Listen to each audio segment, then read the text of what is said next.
सहनावतु सहनौ भुनक्तु सह वीर्यं करवावहै तेजस्विनावधीतमस्तु मा विद्विषावहै। ॐ शान्ति शान्ति शान्तिः।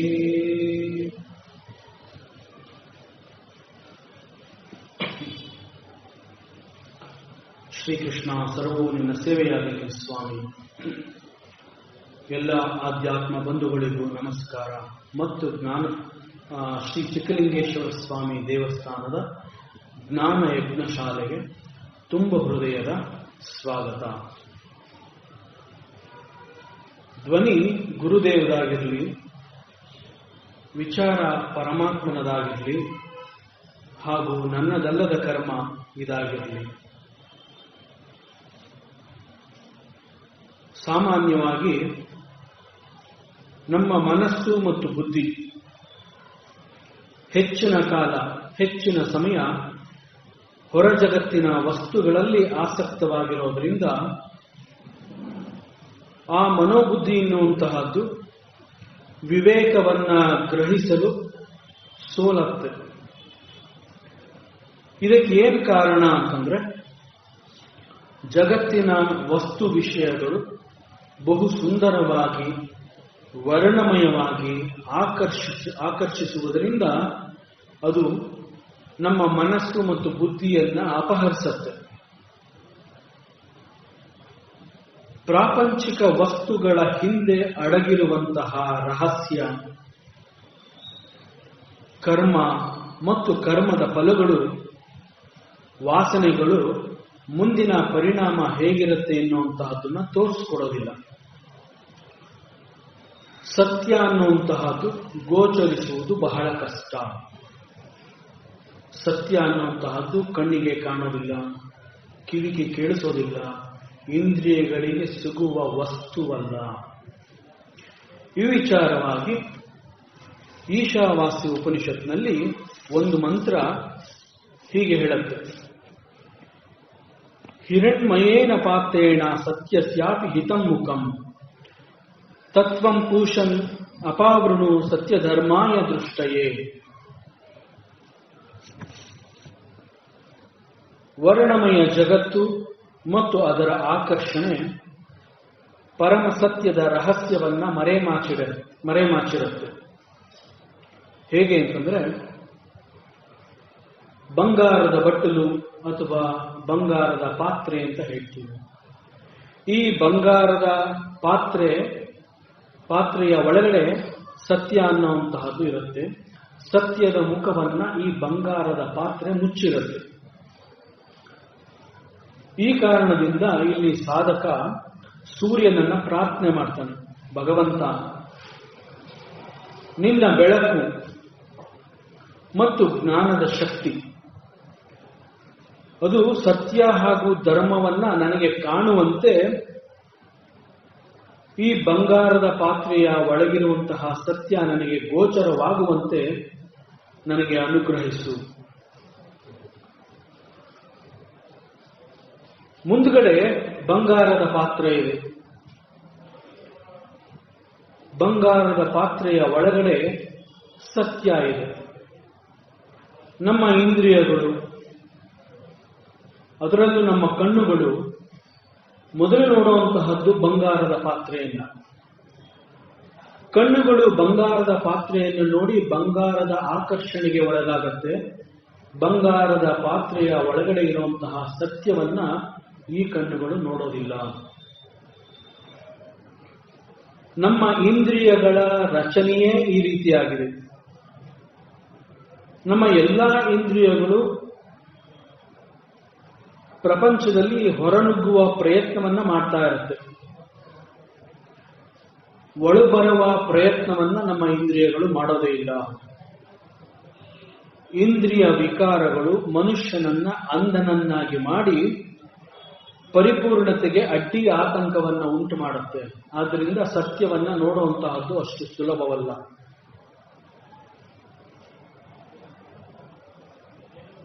ಆಚಾರ್ಯರು ಹೇಳ್ತಾ ಇದ್ದಾರೆ, ಕಾಲ ಕ್ರೀಡಿತಿ ಗಚ್ಚತ್ಯಾಯು.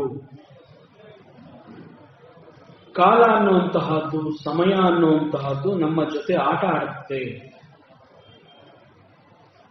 ಅದರ ಪರಿಣಾಮದಿಂದ ಈ ಆಯಸ್ಸು ಅನ್ನುವಂತಹದ್ದು ಕ್ರಮವಾಗಿ ಕಡಿಮೆ ಆಗ್ತಾ ಬರುತ್ತೆ. ಆಯಸ್ಸು ಕಡಿಮೆ ಆಗ್ತಾ ಇದೆ ಎನ್ನುವಂತಹ ಸತ್ಯ ನಮಗೆ ಗೊತ್ತಾಗೋದಿಲ್ಲ. ಯಾಕೆ ಅಂತಂದ್ರೆ ಬಂಗಾರದ ಪಾತ್ರೆಯ ಒಳಗಡೆ ಇರುವಂತಹ ಸತ್ಯ ಹೇಗೆ ತನ್ನನ್ನು ತಾನು ತೋರಿಸ್ಕೊಳ್ಳೋದಿಲ್ವೋ ಹಾಗೆ ಈ ಸಮಯ ಅನ್ನುವಂತಹದ್ದು ನಮ್ಮ ಜೊತೆ ಆಟ ಆಡುತ್ತೆ. ಸಮಯ ಹೋಗ್ತಾ ಇದೆ ಅಂತ ಮಾತ್ರ ತೋರಿಸುತ್ತೆ. ಆದರೆ ಸಮಯದ ಜೊತೆಗೆ ಅದರ ಒಂದು ಭಾಗವೇ ಆಗಿರುವಂತಹ ನಮ್ಮ ಆಯಸ್ಸು ಕೂಡ ಕ್ರಮೇಣ ಕ್ಷೀಣವಾಗ್ತಾ ಇದೆ ಎನ್ನುವಂತಹ ಸತ್ಯವನ್ನು ಅದು ಮರೆಮಾಚಿರುತ್ತೆ. ಇಷ್ಟೆಲ್ಲ ಆದರೂ ಕೂಡ ಆಕರ್ಷಣೆ ಎನ್ನುವಂತಹದ್ದು ಎಷ್ಟು ಶಕ್ತಿಶಾಲಿ, ಎಷ್ಟು ಪ್ರಭಾವವನ್ನ ನಮ್ಮ ಮೇಲೆ ಬೀರುತ್ತೆ. ವಿಷಯ ಸುಖದ ಹಂಬಲ ಕಡಿಮೆ ಆಗುವುದಿಲ್ಲ ಮನುಷ್ಯನಿಗೆ. ಕಾಲ ಕಳೆದಂತೆ ಮನುಷ್ಯನ ದೇಹದ ಬೆಳವಣಿಗೆ ಕೂಡ ವೃದ್ಧಿಯಾಗ್ತಾ ಹೋಗುತ್ತೆ. ದೇಹ ಮುಪ್ಪಾಗತ್ತೆ, ದುರ್ಬಲವಾಗುತ್ತೆ. ವಿಷಯ ಸುಖಗಳು ಸಿಕ್ಕಿದ್ರೂ ಕೂಡ ಅದನ್ನ ಅನುಭವಿಸುವಂತಹ ಶಕ್ತಿ ದೇಹದಲ್ಲಿ ಇರೋದಿಲ್ಲ. ದೇಹದಲ್ಲಿ ಶಕ್ತಿ ಉಡುಗಿ ಹೋಗಿರುತ್ತೆ. ಇಷ್ಟೆಲ್ಲ ಆದರೂ ಕೂಡ ಮನುಷ್ಯನ ಲೌಕಿಕ ಹಸಿವೆ ಕಡಿಮೆ ಆಗೋದಿಲ್ಲ. ಮರಣ ಅನ್ನುವಂತಹದ್ದು ನಮ್ಮ ಹಿಂದೆಯೇ ಇರುತ್ತೆ. ರೋಗ ರುಜಿನಗಳು ಬೆನ್ನು ಹತ್ತುತ್ತಾ ಇರುತ್ತೆ. ಕಷ್ಟ ಕಾರ್ಪಣ್ಯಗಳಿಂದ ಸಿಕ್ಕಿ ಹಾಕೊಂಡು ಇದು ಮರಣದ ಸಮಯ ಅಂತ ತಿಳಿದು ಬಂದರೂ ಕೂಡ ದುಃಖಕರವಾದ ವಸ್ತುಗಳಲ್ಲಿ ಬಹುಶಃ ಸುಖ ಇದೆ ಅನ್ನುವಂತಹ ಭ್ರಮೆ ನಮ್ಮನ್ನ ಆವರಿಸಿರುತ್ತೆ. ಆಚಾರ್ಯ ಶಂಕರರು ಹೇಳ್ತಾರೆ, ವಿವೇಕಶಾಲಿಯಾಗು. ಮನಸ್ಸಿನ ಶಕ್ತಿಯನ್ನ ನಿನ್ನ ಏಳಿಗೆಗಾಗಿ ಉಪಯೋಗಿಸ್ಕೋ. ದೇಹವನ್ನ ಸಾಧನೆಗಾಗಿ ಮುಡಿಪಿಡು. ಮನಸ್ಸನ್ನ ಪರಮಾತ್ಮನ ಚಿಂತನೆಗಾಗಿ ಬಳಸು. ಸತ್ಯವನ್ನ ಶೋಧನೆ ಮಾಡು. ಸತ್ಯದ ಅನ್ವೇಷಣೆಗಾಗಿ ಭಜ ಗೋವಿಂದಂ ಭಜ ಗೋವಿಂದಂ ಗೋವಿಂದಂ ಭಜ ಮೂಢಮತೆ.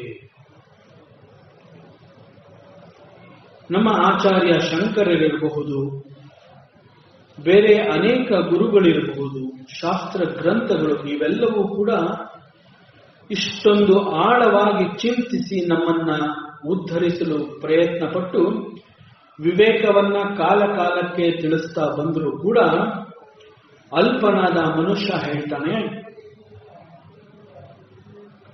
ನನಗೆ ಜವಾಬ್ದಾರಿಗಳಿದೆ. ಮನೆ, ಮಠ, ಹೆಂಡತಿ, ಮಕ್ಕಳು ಅಂತ ಹೇಳಿ ನನಗೆ ಅಂತ ಹೇಳಿ ಒಂದು ಸಂಸಾರವೇ ಇದೆ. ಸಂಸಾರ ನನ್ನನ್ನ ನಂಬಿದೆ. ಈಗ ಏಕಾಏಕಿ ಸತ್ಯದ ಅನ್ವೇಷಣೆ ಅಂತ ಹೇಳಿ ಸಂಸಾರವನ್ನ ಬಿಟ್ಟು ಬರೋದಕ್ಕೆ ಸಾಧ್ಯ ಇಲ್ಲ.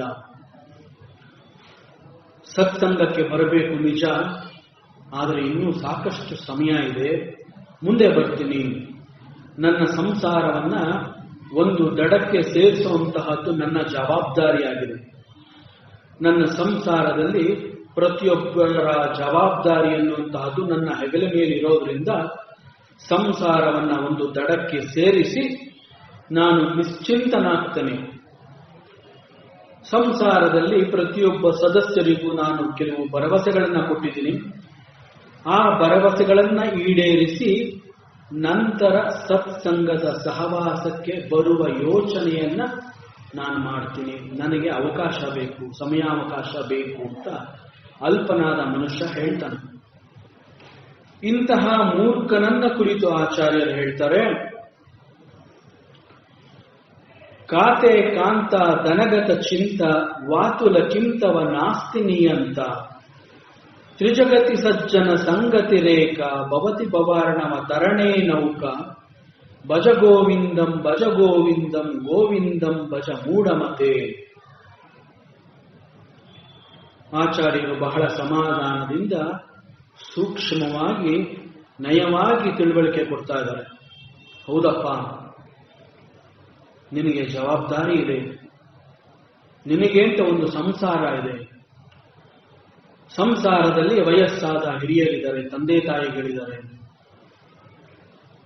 ನಿನ್ನನ್ನು ನಂಬಿ ಬಂದಂತಹ ಹೆಂಡತಿ ಇದ್ದಾಳೆ, ಮನೆಯಲ್ಲಿ ಸಣ್ಣ ಸಣ್ಣ ಮಕ್ಕಳಿದ್ದಾರೆ. ಅವರೆಲ್ಲರ ಜವಾಬ್ದಾರಿ ನಿನ್ನ ಮೇಲಿದೆ. ಸಂಸಾರದ್ದೇ ಒಂದು ದೊಡ್ಡ ಚಿಂತೆ ನಿನಗಿರೋದ್ರಿಂದ ನಿಜವಾಗ್ಲೂ ನೀನು ಸತ್ಸಂಗಕ್ಕೆ ಬರಬೇಕು. ಸತ್ಸಂಗದಲ್ಲಿ ನಿನ್ನ ಎಲ್ಲಾ ಚಿಂತೆಗಳಿಗೆ ಪರಿಹಾರ ಸಿಗತ್ತೆ, ವಿಚಾರಗಳು ತಿಳಿಯುತ್ತೆ. ಇನ್ನು ತಡ ಮಾಡಬೇಡ. ನಿನಗೆ ಸಂಸಾರ ಇದೆ ಅಂತ ಗೊತ್ತಾದ ತಕ್ಷಣ ನೀನು ಸತ್ಸಂಗಕ್ಕೆ ಬರಲೇಬೇಕು.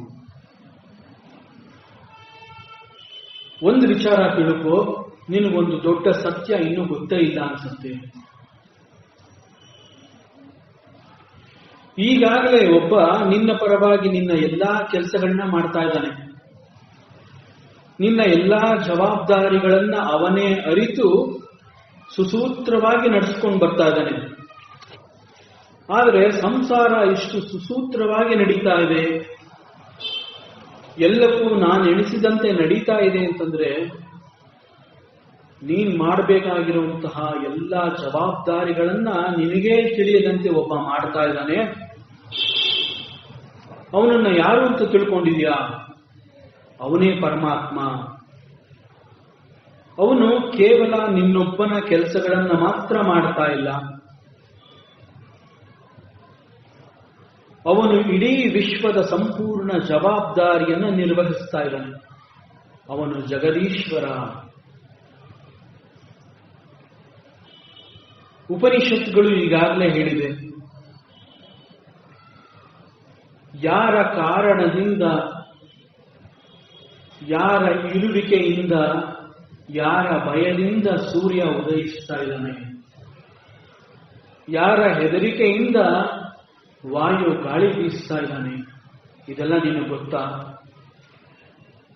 ಯಾರ ಕಾರಣದಿಂದ ನಿನ್ನ ಎದೆಯ ಬಡಿತ ಲಬ್ಡಬ್ ಅಂತ ಶಬ್ದ ಮಾಡ್ತಾ ಇದೆ? ಒಳಗೊಬ್ಬ ಚೈತನ್ಯ ಇದ್ದಾನೆ. ಹೀಗೆ ಅವನು ಇಡೀ ದೇಹವನ್ನ ಮತ್ತು ಪ್ರಪಂಚವನ್ನ ಕಾಯ್ತಾ ಇದ್ದಾನೆ. ಅವನೇ ಪರಮಾತ್ಮ. ಆದರೂ ಕೂಡ ಮನೆಯ ಯಜಮಾನ,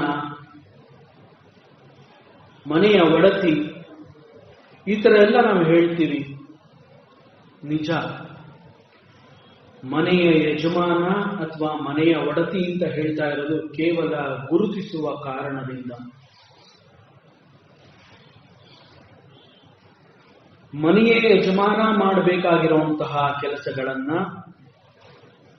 ಮನೆಯ ಒಡತಿ ಮಾಡಬೇಕಾಗಿರುವಂತಹ ಎಲ್ಲಾ ಕೆಲಸಗಳನ್ನ ಬಹಳ ಸೂಕ್ಷ್ಮವಾಗಿ ನಿನ್ನ ಅರಿವಿಗೆ ಬರದಂತೆ ಅವೆಲ್ಲವನ್ನ ನಿನ್ನ ಕೈಲೇ ಮಾಡಿಸ್ತಾ ಇದ್ದಾನೆ. ನಿನಗೆ ಅಂತಹ ಶಕ್ತಿಯನ್ನ ಕೊಟ್ಟಿದ್ದಾನೆ.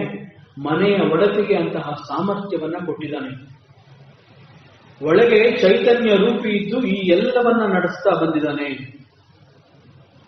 ಅವನೇ ಪರಮಾತ್ಮ. ಇದನ್ನ ಉದಾಹರಣೆಯೊಂದಿಗೆ ಅರ್ಥ ಮಾಡ್ಕೋಬೇಕು ಅಂತಂದ್ರೆ,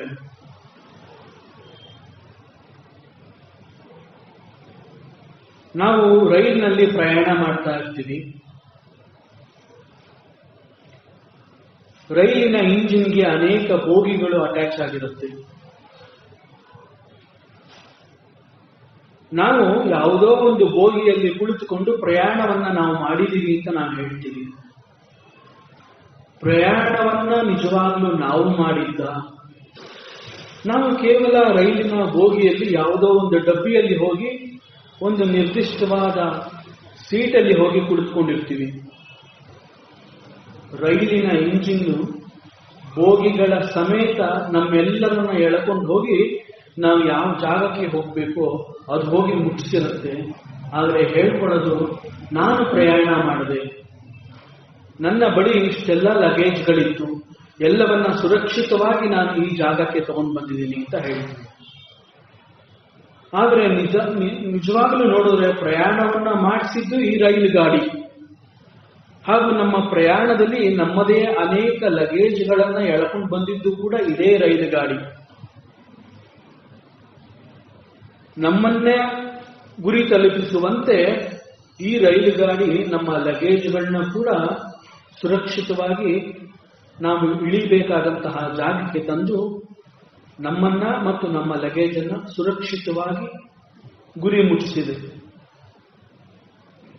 ಹೀಗೆ ಈ ಎಲ್ಲವನ್ನ ಮಾಡಿದ್ದು ಕೇವಲ ನಾವು ಅಂದ್ಕೊಂಡ ಹಾಗೆ ನಾವಲ್ಲ, ಇವೆಲ್ಲವನ್ನ ಮಾಡಿಸಿದ್ದು ಆ ರೈಲು ಗಾಡಿ. ಹಾಗಾದರೆ ಇಲ್ಲಿ ನಮ್ಮ ಪಾತ್ರ ಏನು? ಈ ಪ್ರಯಾಣದಲ್ಲಿ ನಾವು ಕೇವಲ ಪಾತ್ರಧಾರಿಗಳು, ಪ್ರಯಾಣಿಕರು ಮಾತ್ರ. ಜೀವನದಲ್ಲಿ ಬದುಕಿನುದ್ದಕ್ಕೂ ಕೂಡ ಇಂತಹ ಅನೇಕಗಳು ಒಂದು ನಿರ್ದಿಷ್ಟ ಸೂಚನೆಯ ಮೇರೆಗೆ ಬಹಳ ಅಚ್ಚುಕಟ್ಟಾಗಿ ಎಲ್ಲಾ ಕೆಲಸವನ್ನ ತಾನೇ ಮಾಡ್ತಾ ನಮ್ಮ ಕೈಯಲ್ಲಿ ಮಾಡಿಸ್ತಾ ಇದೆ. ಅದು ನಾವು ಮಾಡ್ತಾ ಇದ್ದೀವಿ ಅಂತ ನಾವು ತಿಳ್ಕೊಂಡಿರ್ತೀವಿ. ನಾವು ಕೇವಲ ಪಾತ್ರಧಾರಿಗಳು. ನಮ್ಮ ಎಲ್ಲರನ್ನ ನೋಡ್ಕೊಳ್ಳೋನು ಒಬ್ಬ ಪರಮಾತ್ಮ ಇದ್ದಾನೆ. ಚಿಂತ್ಯಾಕೆ ಮಾಡುತ್ತಿ ಚಿಂತಕನಿರುವಾಗ. ಇಂತಹ ಮೂರ್ಖನನ್ನ ಕುರಿತು ಆಚಾರ್ಯರು ಕೇಳ್ತಾ ಇದ್ದಾರೆ, ನಮ್ಮನ್ನೇ ಪ್ರಶ್ನೆ ಮಾಡ್ತಾ ಇದ್ದಾರೆ. ಕಾತೆ ಕಾಂತ ಧನಗತ ಚಿಂತ. ಹಣ ಸಂಪಾದನೆ ಅನ್ನುವಂತಹ ನೆಪವನ್ನ ಇಟ್ಕೊಂಡು ಹಣ ಹಣ ಅಂತ ಹೇಳಿ ಸದಾ ಅದೇ ಚಿಂತನೆಯಲ್ಲಿ ಇದೆಯಾ ನೀನು? ಯಾವಾಗಲೂ ಹಣದ ಚಿಂತನೆಯನ್ನ ಮಾಡ್ತಾ ಇದೆಯಾ? ಯಾವ ಕಾರಣಕ್ಕಾಗಿ ಇಷ್ಟೊಂದು ಯೋಚನೆ ಮಾಡ್ತಾ ಇದೆಯಾ? ಮನೆಯ ಇತರ ಸದಸ್ಯರುಗಳ ಬಗ್ಗೆ ನಿನ್ನ ಕಲ್ಪನೆಗಳನ್ನ ಅವರ ಮೇಲೆ ಆರೋಪಿಸಿ ನೀನು ಒದ್ದಾಡ್ತಾ ಇದೆಯಾ? ನಿನ್ನಂತಹವನನ್ನ ನಾನು ವಾತುಲ ಅಂತ ಕರೀತಾ ಇದ್ದೀನಿ ಅಂತ ಹೇಳ್ತಾರೆ. ವಾತುಲ ಅಂತಂದ್ರೆ ಮೂರ್ಖ, ಬುದ್ಧಿ ಇಲ್ಲದೆ ಇರೋ ಒಂಥರ ನಟಿಸ್ತಾ ಇದೆಯಲ್ಲ, ನೀನೊಬ್ಬ ವಾತುಲ ಅಂತ ಹೇಳಿ ಆಚಾರ್ಯರು ಮೂರ್ಖನನ್ನ ವಾತುಲ ಅಂತ ಕರೆದಿದ್ದಾರೆ. ಕಿಂತವ ನಾಸ್ತಿ ನಿಯಂತ. ನಮ್ಮೆಲ್ಲರನ್ನ ನೋಡಿಕೊಳ್ಳುವವನು, ರಕ್ಷಿಸುವವನು ಒಬ್ಬ ಇದ್ದಾನೆ. ಅದು ನಿನಗೆ ಗೊತ್ತಾಗ್ತಾ ಇಲ್ವಾ? ನಿಯಮಕ್ಕನುಸಾರವಾಗಿ ಜಗತ್ತಿನ ಎಲ್ಲವೂ ಕೂಡ ಆಯಾ ಕಾಲಕ್ಕೆ ಧರ್ಮಕ್ಕೆ ಅನುಗುಣವಾಗಿ ನಡೆಯುವಂತೆ ಮಾಡುವವನು, ನಿಯಂತ್ರಿಸುವವನು ಒಬ್ಬ ಪರಮಾತ್ಮ. ಅವನಿದ್ದು ಈ ಎಲ್ಲವನ್ನ ಮಾಡಿಸ್ತಾ ಇದ್ದಾನೆ. ಯಾವುದನ್ನ ನನ್ನ ರೆಸ್ಪಾನ್ಸಿಬಿಲಿಟೀಸು, ನನ್ನ ಜವಾಬ್ದಾರಿಗಳು ಅಂತ ನೀನು ತಿಳ್ಕೊಂಡಿದೆಯೋ ಅವೆಲ್ಲವನ್ನ ಸರಿಯಾಗಿ ನಿಭಾಯಿಸುವಂತಹ ಶಕ್ತಿ, ಬುದ್ಧಿ, ಸಾಮರ್ಥ್ಯವನ್ನ ಕೊಟ್ಟಿರುವವನು ಅವನೇ. ನೀನು ಕೇವಲ ನೆಪ ಮಾತ್ರ. ನಿನಗೆ ಒಂದು ವೇಳೆ ಯಾವುದೋ ಒಂದು ಸಮಸ್ಯೆ ಆಯಿತು, ಏನೋ ಒಂದು ಸಮಸ್ಯೆ ಎದುರಾಯಿತು ಅಂತಂದ್ರೆ ಆ ಸಮಸ್ಯೆಯನ್ನ ಹೇಗೆ ಪರಿಹಾರ ಮಾಡ್ಕೋಬೇಕು ಅಂತ ದಾರಿ ತೋರಿಸೋವನು ಅವನೇ. ಆ ಪರಿಹಾರಕ್ಕಾಗಿ ಶಕ್ತಿ ಸಾಮರ್ಥ್ಯವನ್ನ ಕೊಡೋವನು ಅವನೇ. ಅದನ್ನ ಭೇದಿಸಿ ಸಮಸ್ಯೆಗೆ ಪರಿಹಾರವನ್ನು ಕಂಡುಕೊಂಡು ಹೊರಬಂದಾಗ ನಿನಗೆ ನಿನ್ನದೇ ಶಕ್ತಿಯ ಇನ್ನೊಂದು ಪರಿಚಯ ಗೊತ್ತಾಗುತ್ತೆ. ಸಮಸ್ಯೆ ಎದುರಾದಾಗ ನಿನ್ನಲ್ಲಿ ಪರಿಹಾರ ಇರಲಿಲ್ಲ, ಮೊದಲು ಸಮಸ್ಯೆ ಮಾತ್ರ ಕಾಣ್ತು.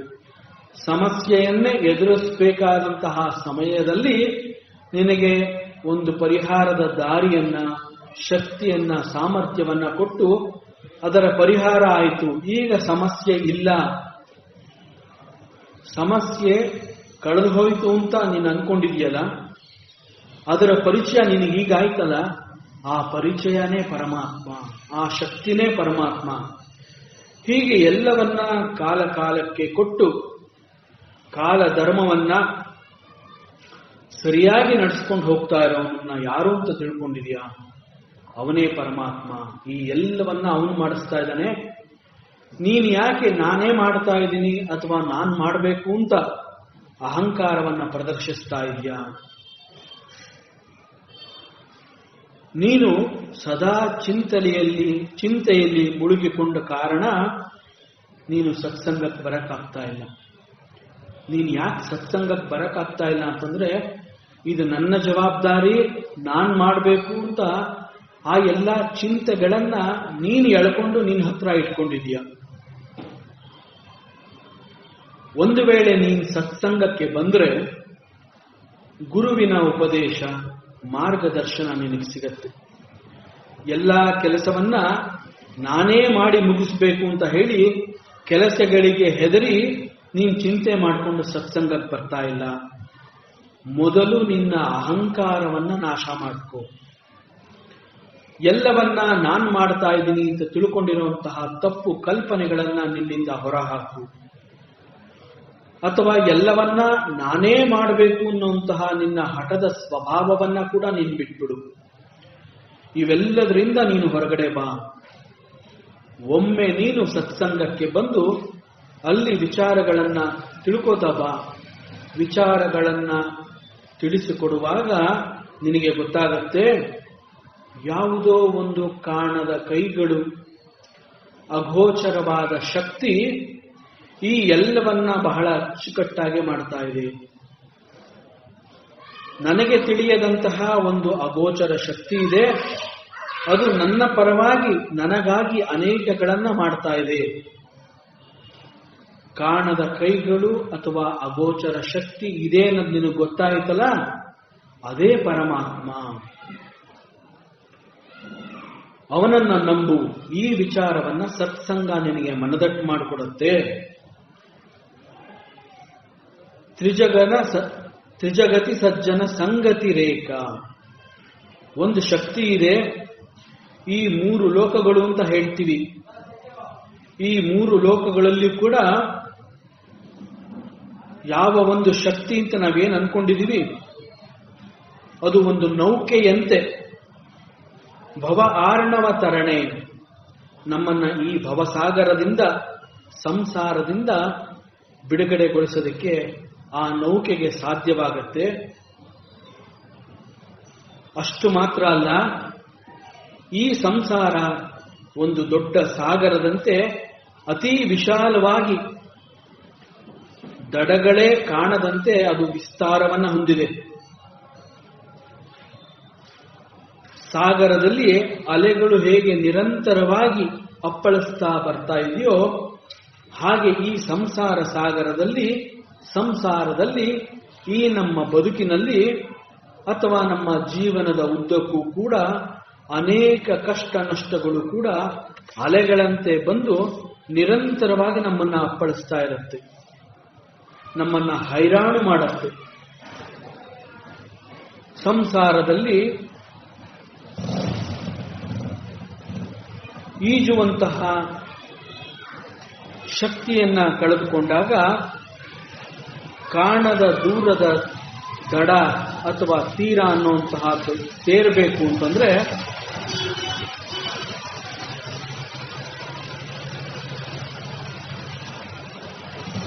ಈಜಕ್ಕಾಗಲ್ಲ ಅಂತಂದಾಗ ಒಂದು ಹಡಗು ಬೇಕಿರುತ್ತೆ, ಒಂದು ದೋಣಿ ಬೇಕಿರುತ್ತೆ.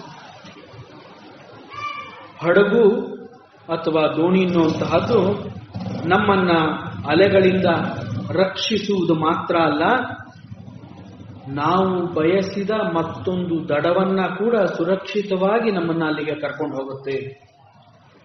ಅಂತಹದ್ದನ್ನ ಸತ್ಸಂಗ ಅಂತ ಕರೀತಾರೆ. ಸತ್ಸಂಗ ಒಂದೇ ಮಾರ್ಗ.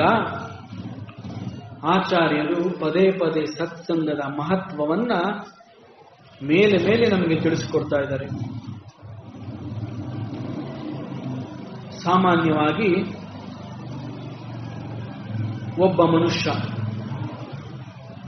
ಅದರಲ್ಲೂ ಅವನು ಗೃಹಸ್ಥನಾಗಿದ್ದ ಪಕ್ಷದಲ್ಲಿ ಹೆಂಡತಿ, ಮಕ್ಕಳು, ಮನೆಯ ಹಿರಿಯರು ಅಂತ ಹೇಳಿ ಈ ಎಲ್ಲ ಜವಾಬ್ದಾರಿ ಅವನ ಮೇಲಿರೋದ್ರಿಂದ ಅವರುಗಳ ಸೌಲಭ್ಯಕ್ಕಾಗಿ ಅವನು ಚಿಂತಿಸ್ತಾ ಇರ್ತಾನೆ. ಸೌಲಭ್ಯ ಅಂತಂದ ಮೇಲೆ ಈ ಸಂಸಾರವನ್ನ ಚೆನ್ನಾಗಿ ನಡೆಸ್ಕೊಂಡು ಹೋಗಬೇಕು ಅಂತ ಹೇಳಿ ಹೆಚ್ಚಿನ ಅಂಶ ಹಣಕ್ಕಾಗಿ, ಹಣವನ್ನ ಗಳಿಸುವುದಕ್ಕಾಗಿ ತನ್ನ ಸಮಯವನ್ನ ಅವನು ಮೀಸಲಿಡ್ತಾನೆ. ಆದ್ರಿಂದ ಹಣ ಸಂಪಾದನೆ ಮಾಡಬೇಕು ಅನ್ನುವಂತಹದ್ದು ಅವನ ಮೂಲ ಕರ್ತವ್ಯವಾಗಿ ಕಂಡುಬರುತ್ತೆ. ಇದು ಲೌಕಿಕ, ಅವನಿಂತಹ ಕೆಲಸಗಳನ್ನ ಮಾಡಲೇಬೇಕು. ಪ್ರಾಪಂಚಿಕವನ್ನ ಬಿಟ್ಟು ಚಿಂತನೆಗಳನ್ನ ಮಾಡ್ತಾ ಇರೋದ್ರಿಂದ ಪಾರಮಾರ್ಥಿಕ ದೃಷ್ಟಿಯಿಂದ ವಿಚಾರವನ್ನ ತಿಳ್ಕೊಳ್ಳುವಂತಹ ಪ್ರಯತ್ನವನ್ನ ನಾವು ಮಾಡಬೇಕಾಗುತ್ತೆ. ಈ ದೃಷ್ಟಿಕೋನದಿಂದ ಆಚಾರ್ಯರು ನಮ್ಮನ್ನೇ ಕೇಳ್ತಾ ಇದ್ದಾರೆ, ಖಾತೆ ಕಾಂತ ಧನಗತ ಚಿಂತ. ಪತ್ನಿಯನ್ನ ಕುರಿತು, ಸಂಪತ್ತನ್ನ ಕುರಿತು ಯಾಕೆ ಚಿಂತೆ ಮಾಡ್ತಾ ಇದೆಯಾ? ಇಲ್ಲಿ ಕಾಂತ ಅಂತಂದ್ರೆ ನೇರವಾಗಿ ಹೆಂಡತಿ ಅಷ್ಟು ಮಾತ್ರ ಅರ್ಥ ಅಲ್ಲ.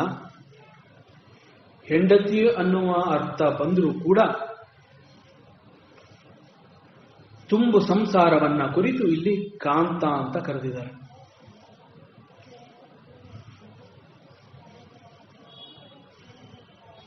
ಸಂಸಾರವನ್ನ ಕುರಿತು ಅವರಿಗಾಗಿ ಹಣ ಸಂಪಾದನೆ ಅಂತ ಯಾಕೆ ಚಿಂತೆ ಮಾಡ್ತಾ ಇದೆಯಾ? ಖಾತೆ ಕಾಂತ ಧನಗತ ಚಿಂತ, ಇದು ಒಂದು ಪಾಠ. ಮತ್ತೊಂದು ಪಾಠಾಂತರ ಇದೆ, ಅಲ್ಲಿ ಇದನ್ನ ಈ ರೀತಿ ಕೂಡ ಹೇಳ್ತಾರೆ, ಖಾತೆ ಕಾಂತ ಅದರಗತ ಚಿಂತ ಅಂತ ಕೂಡ ಹೇಳ್ತಾರೆ. ಇಲ್ಲಿ ನೇರವಾಗಿ ಹೆಂಡತಿಯನ್ನ ಹೇಳ್ತಾ ಇರುವಂತಹದ್ದು. ನಿನ್ನ ಕಾಂತೆಯ ಅದರ ಅಂತಂದ್ರೆ ತುಟಿಗಳು, ಹೆಂಡತಿಯ ತುಟಿಗಳನ್ನ ಕುರಿತು ಯಾಕೆ ಸದಾ ಚಿಂತೆ ಮಾಡ್ತಾ ಇದೆಯಾ? ಸಂಸಾರಕ್ಕೆ ಅಂಟಿಕೊಂಡಿರೋವನನ್ನ ನೇರವಾಗಿ ಆಚಾರ್ಯರು ಇಲ್ಲಿ ಪ್ರಶ್ನೆ ಮಾಡ್ತಾ ಇದ್ದಾರೆ. ಒಟ್ಟಿನಲ್ಲಿ ಯಾವ ರೀತಿಯಿಂದ ಕುರಿತು ಚಿಂತಿಸಿದರೂ ಕೂಡ ಅದು ಪ್ರಯೋಜನಕಾರಿಯಲ್ಲ. ಇವೆಲ್ಲವನ್ನ ಮರೆತು ನೆಮ್ಮದಿಯಿಂದ ಇರು. ಇವೆಲ್ಲವನ್ನ ನೋಡಿಕೊಳ್ಳಲು, ರಕ್ಷಿಸಲು ಒಬ್ಬ ಗೋವಿಂದ ಇದ್ದಾನೆ. ಚಿಂತೆ ಎನ್ನುವಂತಹದ್ದು ಮನುಷ್ಯನ ನೆಮ್ಮದಿಯನ್ನ ಹಾಳು ಮಾಡುತ್ತೆ. ಆದ್ದರಿಂದ ಇದರಿಂದ ಹೊರಬರಲು ಮತ್ತೂ ಹೆಚ್ಚಿನ ಶಕ್ತಿ ಬೇಕಾಗತ್ತೆ. ಇದನ್ನ ಅರಿತು ನಮ್ಮ ಏಳಿಗೆಗಾಗಿ ಆಚಾರ್ಯರು ಈ ರೀತಿ ಹೇಳ್ತಾ ಇದ್ದಾರೆ. ಚಿಂತಿಸುವಂತಹದ್ದು, ಯೋಚಿಸುವಂತಹದ್ದು ಅಂತಂದ್ರೆ ಅದು ನಮ್ಮ ಮಾನಸಿಕ ಸರ್ವ ಶಕ್ತಿಯನ್ನ ಅನ್ಯತಾ ಕಾರಣಗಳಲ್ಲಿ ವ್ಯಯಗೊಳಿಸುವುದು ಅಂತ ಹೇಳ್ತಾರೆ. ವಿಷಯಗಳು ಸ್ಪಷ್ಟತೆಯನ್ನ ತೋರಿಸದೆ ವಿಕಾರಗೊಳಿಸುವುದರಿಂದ ಅದು ಚಿಂತೆಗೆ ಕಾರಣವಾಗಿ ಮನಸ್ಸಿನ ಶಕ್ತಿಯನ್ನ ಕುಗ್ಗಿಸುತ್ತೆ. ಶಕ್ತಿಹೀನವಾದಂತಹ ಮನಸ್ಸು, ಅದನ್ನ ದುರ್ಬಲಗೊಂಡ ಮನಸ್ಸು ಅಂತ ಹೇಳ್ತಾರೆ. ಈ ದುರ್ಬಲಗೊಂಡ ಮನಸ್ಸು ಮನೋವಿಕಾರದ ವಿರುದ್ಧ ಹೋರಾಡುವಂತಹ ಶಕ್ತಿಯನ್ನ ಕಳ್ಕೊಂಡಿರುತ್ತೆ. ಒಂದು ರೀತಿಯ ಸಂಕಟ, ನರಕದ ಯಾತನೆ ಅಂತ ಹೇಳ್ತಾರೆ, ಮರಣ ಸಂಕಟ ಅಂತ ಹೇಳ್ತಾರೆ. ಮನುಷ್ಯನ ವಿರುದ್ಧ ಪ್ರಪಂಚ ಹೋರಾಡಿ ಅವನನ್ನ ಎಂದೂ ಈ ಜಗತ್ತು ಸೋಲಿಸೋದಕ್ಕೆ ಇಷ್ಟಪಡೋದಿಲ್ಲ. ಸರಿಯಾಗಿ ಯೋಚನೆ ಮಾಡಿದ್ರೆ ಯಾವುದನ್ನ ನಾವು ಜಗತ್ತು ಅಥವಾ ಪ್ರಪಂಚ ಅಂತ ಹೇಳ್ತೀವಿ, ಈ ಜಗತ್ತು ಅಥವಾ ಪ್ರಪಂಚ ಅನ್ನುವಂತಹದ್ದು ಮನುಷ್ಯನನ್ನ ಸಾಕಷ್ಟು ಪ್ರೀತಿ ಮಾಡುತ್ತೆ. ಈ ಕಾರಣದಿಂದಲೇ ಮನುಷ್ಯ ಜಗತ್ತಿನೊಂದಿಗೆ ನಿಕಟವಾಗಿ ಸಂಪರ್ಕವನ್ನ ಹೊಂದಿರ್ತಾನೆ. ದುರ್ಬಲಗೊಂಡಂತಹ ಮನಸ್ಸಿನ ಕಾರಣದಿಂದ ಮನುಷ್ಯ ತನ್ನ ಶಕ್ತಿಗಿಂತ ಪ್ರಪಂಚದ ಶಕ್ತಿನೇ ಹೆಚ್ಚು ಅಂತ ತಿಳಿದು ತಾನೇ ಜಗತ್ತಿಗೆ ಸೋಲ್ತಾನೆ, ತನ್ನ ಹತಾಶ ಭಾವವನ್ನು ತೋರ್ತಾನೆ. ಜಗತ್ತಿನಲ್ಲಿ ಒಂದು ನಿಯಮ ಇದೆ. ಆ ನಿಯಮ ಏನ್ ಹೇಳುತ್ತೆ ಅಂತಂದ್ರೆ, ಯಾವುದು ದುರ್ಬಲವಾಗಿ ಇರುತ್ತೋ ಅದು ನಾಶವನ್ನ ಹೊಂದಬೇಕು ಅಂತ ಜಗತ್ತಿನಲ್ಲಿ ಒಂದು ನಿಯಮ ಇದೆ. ಇದು ಪ್ರಕೃತಿಯ ನಿಯಮ ಕೂಡ ಆಗಿದೆ.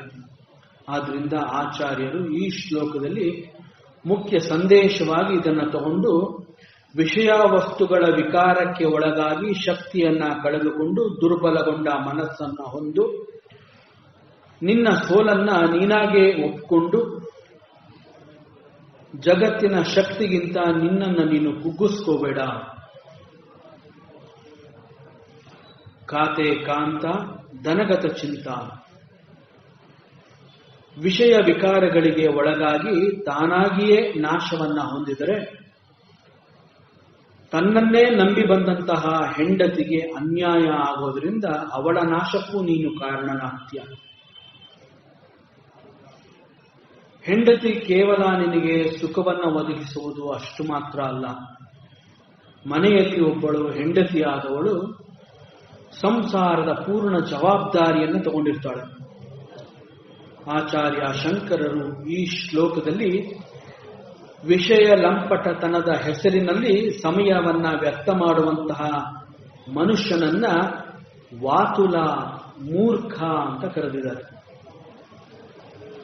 ಮನುಷ್ಯನು ಇಂದ್ರಿಯ ಸುಖದ ಅಪೇಕ್ಷೆಯಿಂದ ಅದರಲ್ಲಿ ಆಸಕ್ತನಾಗಿ ಮಾನಸಿಕವಾಗಿ ಜರ್ಜರಿತನಾಗಿ ತನ್ನೆಲ್ಲ ಶಕ್ತಿ ಮತ್ತು ವ್ಯಕ್ತಿತ್ವಗಳನ್ನು ಕಳೆದುಕೊಂಡು ಸ್ವನಾಶದ ಸ್ಥಿತಿಯನ್ನು ತಲುಪಿರುವಾಗ ಅವನು ಮತ್ತೆ ಮೇಲೇಳೋದಕ್ಕೆ ಸಾಧ್ಯವಿಲ್ಲ.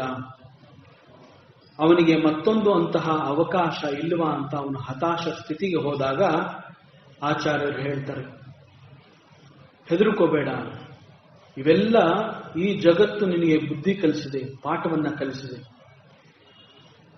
ತ್ರಿಜಗತಿ ಸಜ್ಜನ ಸಂಗತಿ ಏಕ. ಇಷ್ಟೆಲ್ಲ ಆದ್ಮೇಲೆ ನಿನಗೆ ಮತ್ತೆ ಬದುಕೋದಕ್ಕೆ ಅವಕಾಶ ಇದೆ, ನೀನು ಮತ್ತೆ ಮೇಲೇಳಬಹುದು. ಆದರೆ ನೀನೇನ್ ಮಾಡಬೇಕು?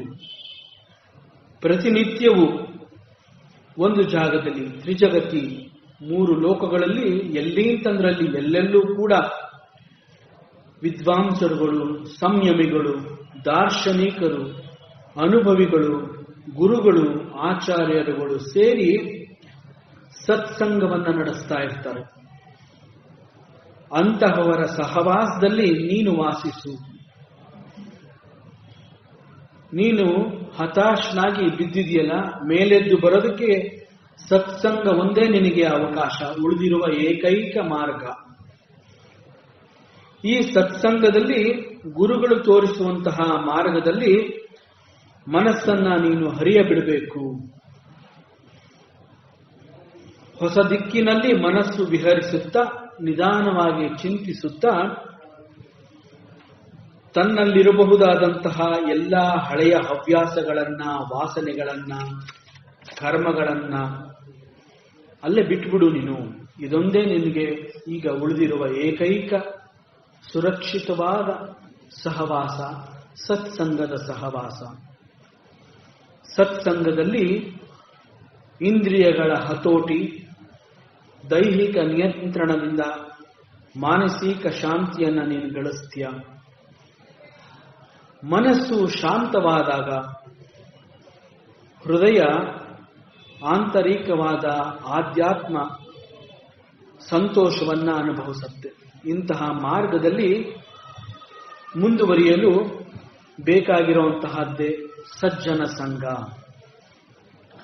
ಸಜ್ಜನ ಸಂಘದಿಂದ ಆತ್ಮಜ್ಞಾನ ವೃದ್ಧಿಯಾಗತ್ತೆ, ಸಂಸ್ಕಾರ ಬೆಳೀತಾ ಬರುತ್ತೆ.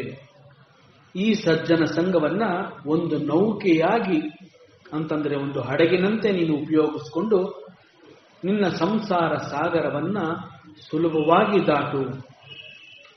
ಸಂಸಾರ ಸಾಗರದಲ್ಲಿ ಸಜ್ಜನ ಸಂಘದ ಈ ಹಡಗನ್ನು ಉಪಯೋಗಿಸಿ ನೀನು ದಾಟಬೇಕಾದ್ರೆ ಅಲ್ಲಿ ಯಾವ ಅಲೆಗಳು ಕೂಡ ನಿನ್ನನ್ನ ಬಂದು ಮುಟ್ಟೋದಕ್ಕೆ ಸಾಧ್ಯವಿಲ್ಲ. ಬದುಕಿನಲ್ಲಿ ಸಂಸಾರದಲ್ಲಿ ಬರಬಹುದಾದಂತಹ ಎಲ್ಲ ಕಷ್ಟ ನಷ್ಟಗಳಿಗೆ ಸತ್ಸಂಗದಲ್ಲಿ ಗುರುಗಳ ಅನುಭವದಿಂದ ದೊರೆತಂತಹ ಜ್ಞಾನ ಈ ಅಲೆಗಳು ಬಂದು ನಿನ್ನನ್ನು ಅಪ್ಪಳಿಸೋದಕ್ಕೆ ಸಾಧ್ಯ ಇಲ್ಲ. ಸುರಕ್ಷಿತವಾಗಿ ನಿನ್ನನ್ನು ಮತ್ತೊಂದು ದಡಕ್ಕೆ ಮುಟ್ಟಿಸುತ್ತೆ. ಬದುಕಿನುದ್ದಕ್ಕೂ ನಾವು ಅನೇಕ ಏಳು ಬೀಳುಗಳನ್ನು ಎದುರಿಸಬೇಕಾಗತ್ತೆ. ಒಂದು ವೇಳೆ ನಾವು ಸಜ್ಜನ ಸಂಘದಲ್ಲಿ ಇದ್ರೆ ನಾವು ಎದುರಿಸುವ ಏಳು ಬೀಳುಗಳಿಗೆ ಸರಿಯಾದ ಮಾರ್ಗವನ್ನ, ಪರಿಹಾರವನ್ನ ಈ ಸಜ್ಜನ ಸಂಘ ಒದಗಿಸುತ್ತೆ. ಒಂದು ನೌಕೆಯು ನಮ್ಮನ್ನ ಸುರಕ್ಷಿತವಾಗಿ ದಡವನ್ನ ಸೇರಿಸುವಂತೆ ಈ ಸಜ್ಜನ ಸಂಘ ಕೂಡ ನಮ್ಮನ್ನ ಸಂಸಾರ ಸಾಗರವನ್ನ ದಾಟಿಸುವುದರಲ್ಲಿ ಯಾವ ಅನುಮಾನವೂ ಇಲ್ಲ. ಭಜಗೋವಿಂದಂನಲ್ಲಿ ಇಲ್ಲಿಯವರೆಗೆ 12 ಶ್ಲೋಕಗಳನ್ನು ನೋಡಿದ್ವಿ. ಈ 12 ಶ್ಲೋಕಗಳನ್ನು ಆಚಾರ್ಯ ಶಂಕರರೇ ರಚಿಸಿದ್ದಾರೆ. ಇದನ್ನ 12 ಮಂಜರೀಕ ಸ್ತೋತ್ರ ಅಂತ ಕರೀತಾರೆ. ಇಲ್ಲಿಂದ ಮುಂದಿನ 14 ಸ್ತೋತ್ರಗಳನ್ನ ಆಚಾರ್ಯರ ಜೊತೆಯಲ್ಲೇ ಇದ್ದಂತಹ ಅವರ 14 ಶಿಷ್ಯರುಗಳು ಪ್ರತಿಯೊಬ್ಬರೂ ಒಂದೊಂದು ಶ್ಲೋಕವನ್ನ ರಚಿಸಿಕೊಟ್ಟಿದ್ದಾರೆ. ಇದನ್ನ 14 ಮಂಜರೀಕ ಸ್ತೋತ್ರ ಅಂತ ಕರೀತಾರೆ. ಮುಖ್ಯವಾಗಿ ಭಜಗೋವಿಂದಂನಲ್ಲಿ ಲೌಕಿಕ ಆಸೆಗಳನ್ನ, ಲೌಕಿಕ ಆಲೋಚನೆಗಳನ್ನ, ಪ್ರಾಪಂಚಿಕವನ್ನ ದೃಷ್ಟಿಯಾಗಿಟ್ಟುಕೊಂಡು ನಾವು ಬದುಕ್ತಾ ಇರ್ತೀವಿ. ಆದರೆ ನಮ್ಮೆಲ್ಲ ನಂಬಿಕೆಗಳು ಕೂಡ ನಾವೆಣಿಸಿದಂತೆ ನಡೆಯೋದಿಲ್ಲ. ಮಧ್ಯೆ ಮಧ್ಯೆ ಅನೇಕ ತೊಂದರೆಗಳು ಬರ್ತಾ ಇರ್ತವೆ. ಇಂತಹ ತೊಂದರೆಗಳಿಗೆ ನಾವು ಸಿಕ್ಕಾಕೊಂಡಾಗ ನಾವು ಹತಾಶರಾಗ್ತೀವಿ, ದಿಕ್ಕು ತೋಚದವರಂತೆ ವರ್ತಿಸ್ತೀವಿ. ಸಂಸಾರದಲ್ಲಿ ನನ್ನ ಮುಂದಿನ ಹೆಜ್ಜೆ ಎಲ್ಲಿರಬೇಕು ಅನ್ನೋದೇ ನನಗೆ ಗೊತ್ತಾಗೋದಿಲ್ಲ. ಹಾಗಾದ್ರೆ ನನ್ನ ನಂಬಿಕೆಗಳೇನು?